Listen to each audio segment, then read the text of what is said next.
Assalamualaikum warahmatullahi wabarakatuh. Perkenalkan, nama saya Widianto Aris Prakoso dari Prodi 3 TLM dengan NIM P1374343121 Pedoman Umum Ejaan Bahasa Indonesia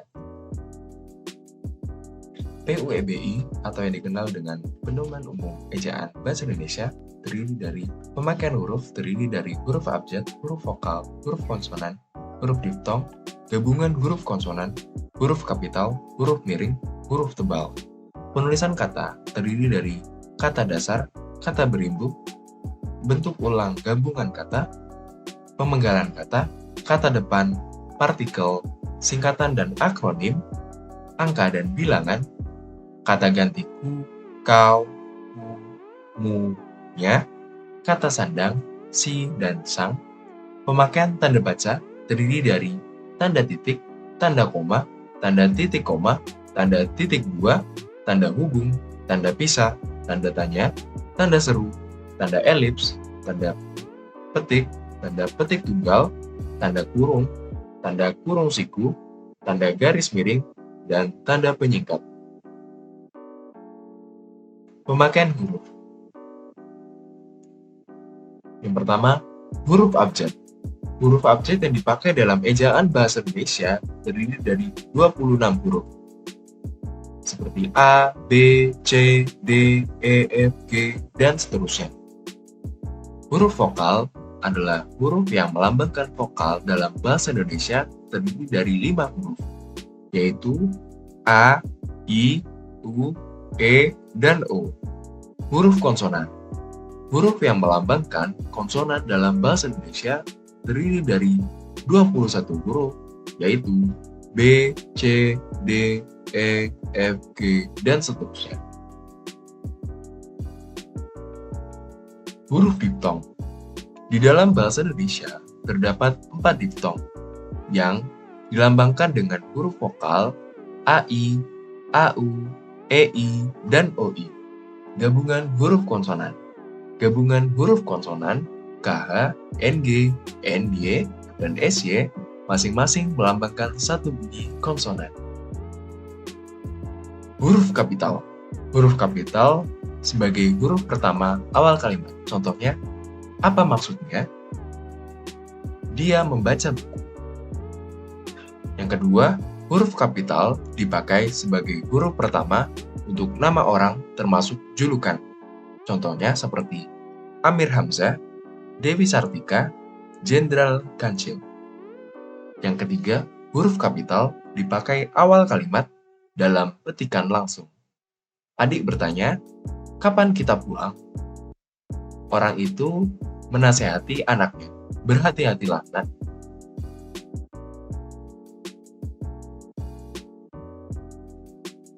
Huruf kapital dipakai sebagai huruf pertama setiap kata, nama agama, kitab suci, dan Tuhan, termasuk sebutan kata ganti untuk Tuhan, seperti Islam, Al-Quran, Kristen, Alkitab, Hindu, Weda. 5. A. Huruf kapital dipakai sebagai huruf pertama unsur nama, gelar kehormatan, keturunan, keagamaan, atau akademik yang diikuti nama orang, termasuk gelar akademik yang mengikuti nama orang. Contohnya, Sultan Hasanuddin, Imam Hambali. B. Huruf kapital dipakai sebagai huruf pertama untuk nama, gelar kehormatan, keturunan, keagamaan, profesi, serta nama jabatan dan kepangkatan yang dipakai sebagai sapaan. Contohnya seperti Selamat datang yang mulia, semoga berbahagia Sultan, terima kasih Kiai, selamat pagi Dokter.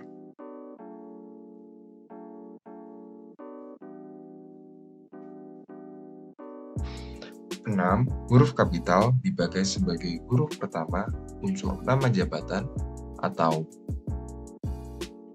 huruf kapital dipakai sebagai huruf pertama unsur nama jabatan dan pangkat yang diikuti nama orang atau yang dipakai sebagai pengganti nama orang tertentu, nama instansi, atau nama tempat, seperti Wakil Presiden Adam Malik.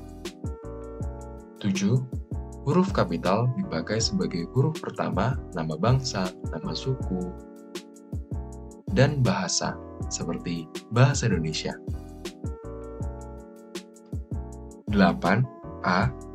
Huruf kapital dipakai sebagai huruf pertama nama tahun, bulan, hari, dan hari besar atau hari raya, seperti tahun Hijriah, bulan Agustus. B. Huruf kapital dipakai sebagai huruf pertama unsur nama peristiwa sejarah, seperti Konferensi Asia Afrika. Huruf kapital dipakai sebagai huruf pertama nama geografi, seperti Jakarta, Asia Tenggara, dan lain sebagainya. 10. Huruf kapital dipakai sebagai huruf pertama 10.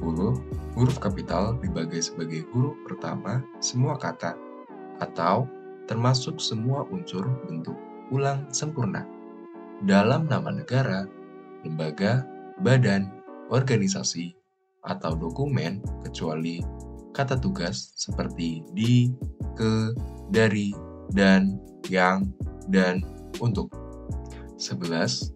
Huruf kapital dipakai sebagai huruf pertama setiap kata termasuk unsur kata ulang sempurna di dalam judul buku, karangan, artikel, dan makalah, serta nama majalah atau surat kabar, kecuali kata tugas seperti di, ke, dari, yang, dan untuk yang tidak terletak pada posisi awal.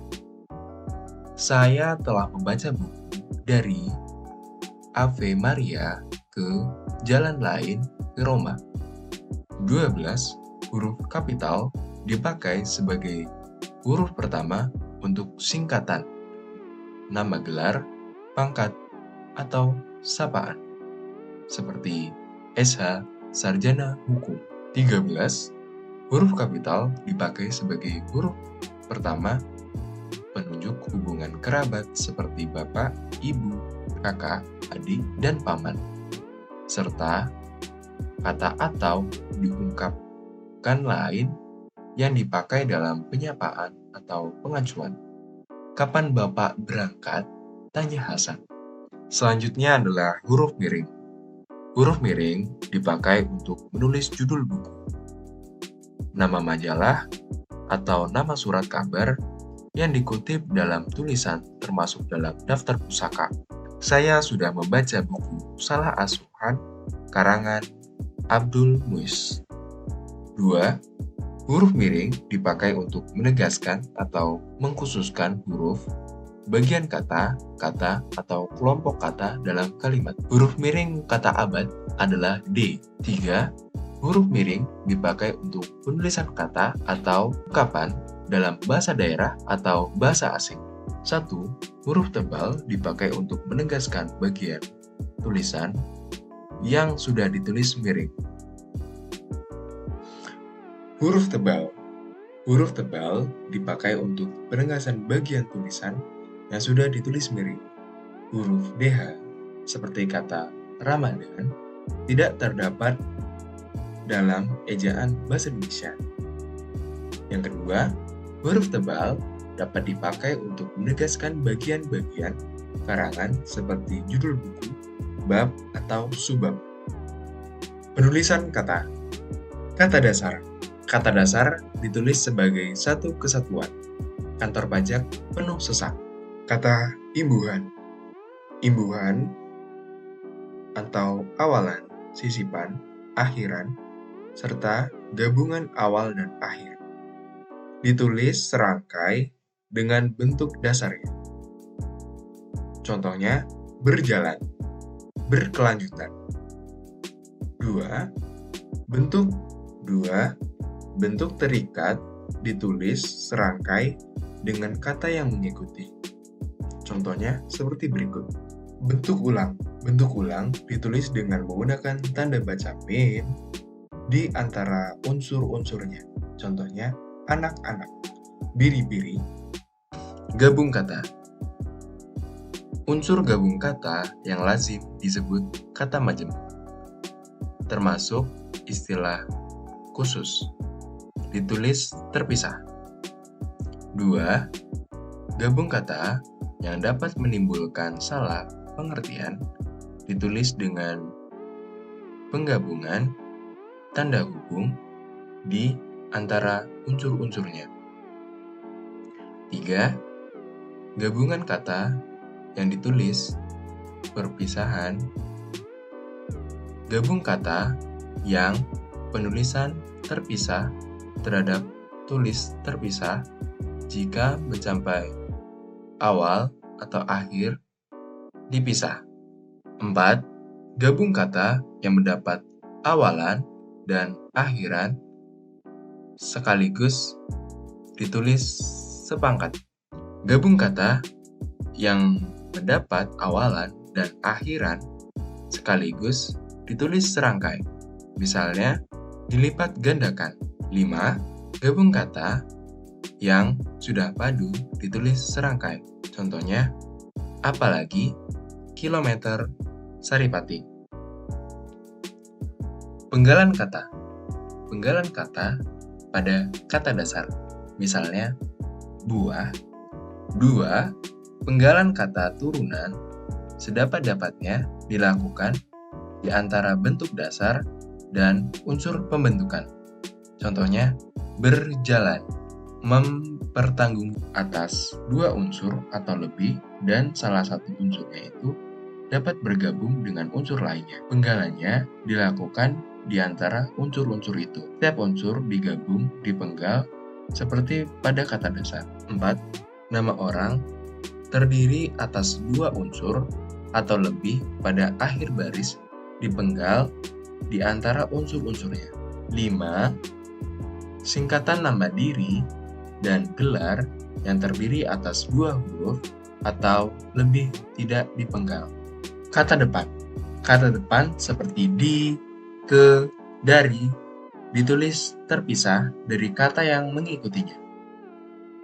Singkatan dan akronim. Singkatan dan akronim adalah kependekan dari kata atau gabungan kata. Perbedaan antara singkatan dan akronim adalah bentuk singkatan dilafalkan huruf per huruf, sedangkan akronim dilafalkan sebagai suku kata. Angka dan bilangan.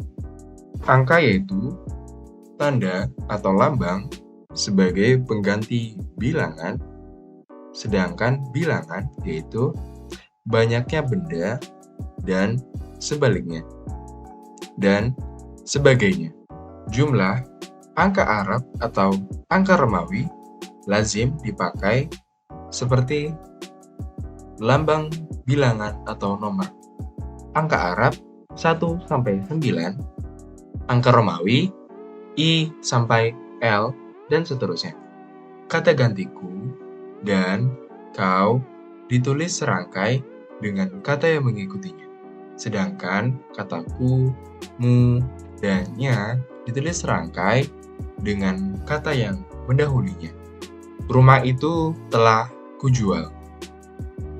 Selanjutnya, kata sandang, si dan sang. Kata si dan sang ditulis terpisah dari kata yang mengikutinya. Surat itu dikembalikan ke pos pengirim. Surat itu memberikan hadiah kepada si pembeli. Penyediaan tanda baca. Pemakaian tanda baca. Tanda titik dipakai awal dan akhir. Pemisah angka jam. 2. Tanda koma memisahkan inti kalimat dengan anak kalimat.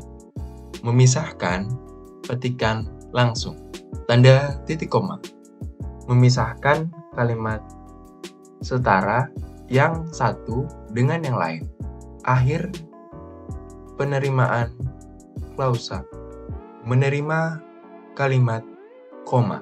Memisahkan kalimat koma. Tanda titik koma memisahkan kalimat serta yang satu dengan yang lain. Kalimat titik 2. Jika ada pernyataan lengkap diikuti pencarian, ditulis titik 2. 5. Tanda hubung. Menyambung kata ulang. 6. Tanda elips pada kalimat yang dihilangkan. 7. Tanda petik dipakai untuk lagu, film, bab buku yang tidak baku. Sekian, terima kasih. Wassalamualaikum warahmatullahi wabarakatuh.